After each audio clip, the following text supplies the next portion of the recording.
Okay, so in this video, I'm going to show you a couple more things that will help you on your journey. Right now, I'm going to show you one of the transform functions that will help me take this nice little spot that I've created and reflect it over to the other side of the mushroom. So once whoops, I'm in the Chrome. Once I've selected my object, I'm going to go up to Object, Transform, and you can do Move and Rotate just with your black arrow, but I'm going to use Reflect. And what that does, it gives you a little preview, is it flips the object. You can choose whether it's vertical or horizontal. You can choose the angle. And if I turn off the preview, you'll see what it originally looked like. So I am actually going to stick with vertical. And now I can, oops, pro tip, you want to make a copy of that before you do that. Now I'm going to flip it. Flip it. Boom. So now I can move that on over. I could make a copy, make it smaller. If I hold the shift button, that preserves the proportions when I shrink something. There's that. And I could go on to make another spot or two, like so. I'm digging my little mushroom here. He's a good little shroom. All right, so let's talk a little bit about swatches. Swatches and colors. Say I wanted to create another mushroom, a little bit different, not the same size. I don't want to just copy and paste this same mushroom over and over again. That would be weird and a little bit lazy, and it wouldn't have a good amount of variety. So I can either click on and keep this color. Say I had changed colors in the past. We're going to do that just so you can see how to get that exact shade of red back. So like say maybe I was making a purple flower. We'll play with this later. Purple flower. Cool. It's purple flower, guys. Say I want to make a new shroom, but I want these exact same colors. So I could go through the process again of making my stem, which if I recall right, I warped. Now, obviously, that is not the same color. That is not, well, it is the same stroke because my strokes are turned off, as you can see right here. All I got to do is go to this little tool. This is your eyedropper tool. When you have something selected, if you use the eyedropper tool on another object, it copies it. It's pretty darn useful. So I can do that to change and match colors.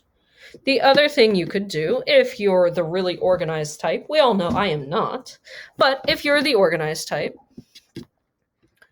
let's say I want to make a swatch out of this red. I'm going to pull up my color palette, which is right up here actually. I'm going to yoink that out so you guys can see it. I'm going to go to my show options.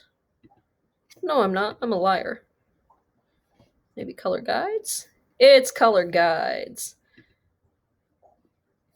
And I could add a new swatch.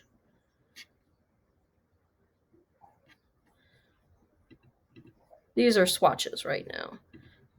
So all I need to do to make a new swatch is make a little square with that. And I should be able to add a swatch from here. It's not being very helpful right now. Maybe I'm under the wrong thing. Anyway, you can make swatches within here. I'll let you guys mess with that if you want. Or the really simple, easy way to do it is just to have your own little swatches right here that you can use the eyedropper with. Or just work off of the objects you have. Hockey dokie, so that's swatches and color changing. I can also select things by color. Say I want, for time's sake, we are going to just copy this mushroom. I haven't grouped it yet. So these are all separate objects.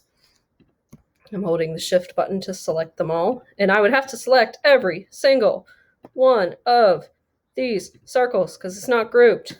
We're going to group this. Group. Now they're all one. Now I can move that shroom, shrink it on down, and even copy it without losing any of my pieces. So mushroom. Nice and easy here. And I'm going to make one more just to kind of stagger them. If I wanted to select just the things on here that were red, say I wanted to make them all a different color, I don't know, I can go to my magic wand tool, which is under, no, not under there. Here's a quick trick, guys. If you are missing a tool and you're not sure if it's showing in your toolbar, you're going to go down to these three dots. Mine is not loaded in my toolbar. Everything that's grayed out is loaded in your toolbar somewhere, whether it's hiding underneath another tool or not. Mine is not, so I'm going to go ahead and click on that magic wand tool. And hopefully it will let me choose it. I can also use the Y button, apparently, to get that. See how my icon changed to this fancy little wand? What I'm going to do now is, and it popped up in my toolbar, I'm going to click on that red. What it does is it selects everything that is that shade of red. If I double click on the magic wand tool, it pulls up the settings for it. I could change the tolerance. So say I had, I'm going to click off this for a second. Say I had something that was not quite, whoopsie daisy. Say I had something that was not quite the same shade of red. It's close, but it's not quite the same. And I wanted that to be included. I want to be inclusive. I want to include my dark little square that's not quite the same red. What I would do with my magic wand, which again, you can just hit the Y button for. That clicked on white. We don't want that. My tolerance over here, my tolerance is pretty high, so it did actually include that because it was pretty close. The higher your tolerance is, the closer it's going to reach out to other colors that are similar to your shade. You can also do this by stroke color. I have no strokes right now, so I'm not going to show you that. You can do that by opacity too. So say I'm going to click off to deselect, hit Y to reselect. Say I want to select things by a similar opacity instead of fill color. I could do that. 5%. Okie dokie.